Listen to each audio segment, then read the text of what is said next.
Kasus pungutan liar terjadi di pemakaman khusus jenazah pasien COVID-19 tempat pemakaman umum, TPU Cikadut, Bandung, Jawa Barat.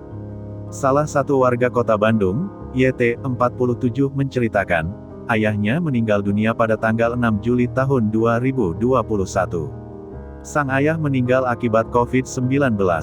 Kemudian, pada hari yang sama, sekitar pukul 23 waktu Indonesia Barat, jenazah ayahnya dimakamkan di makam khusus COVID-19 di TPU Cikadut. Namun, sebelum jenazah dimakamkan, YT terkejut karena pihak keluarga diminta uang sebesar 4 juta rupiah untuk biaya pemakaman. Uang sebanyak itu diminta oleh salah satu orang bernama Redi yang mengaku sebagai koordinator pemakaman COVID-19 di UPT TPU Cikadut.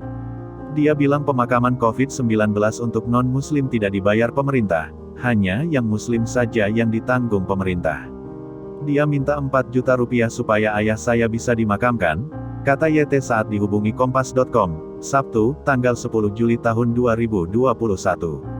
Keluarga YT terkejut dengan nominal uang yang diminta. Adu argumen dan tawar-menawar pun terjadi. Angka 2,8 juta rupiah akhirnya disetujui oleh kedua belah pihak, dengan harapan keluarga agar jenazah bisa segera dimakamkan.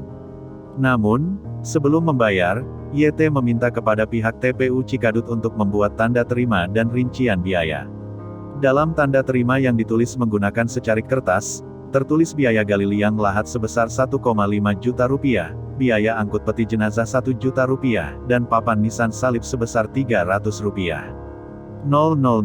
Tanda terima tersebut juga ditandatangani oleh Redi.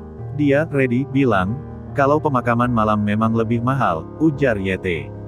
Meski telah ikhlas mengeluarkan uang tersebut, YT masih merasa heran dengan pernyataan petugas pemakaman COVID-19 yang menyatakan bahwa biaya untuk jenazah non-muslim tidak ditanggung pemerintah. Menanggapi hal tersebut, Sekretaris Daerah Kota Bandung sekaligus Ketua Harian Satgasus Penanganan COVID-19 Kota Bandung Emma Sumarna mengatakan, permintaan uang itu adalah pungutan liar. Menurut Emma, permintaan uang yang dilakukan petugas TPU Cikadut untuk jenazah COVID-19 tidak dibenarkan. Sangat disayangkan, mereka sudah diupah bulanan, tapi bekerja tidak jujur dan memanfaatkan untuk pribadi, kelompok, tapi merugikan masyarakat, kata Emma saat dihubungi, Sabtu. Emma mengatakan, pihaknya telah melaporkan aksi pungutan liar itu kepada pihak kepolisian untuk segera diproses hukum.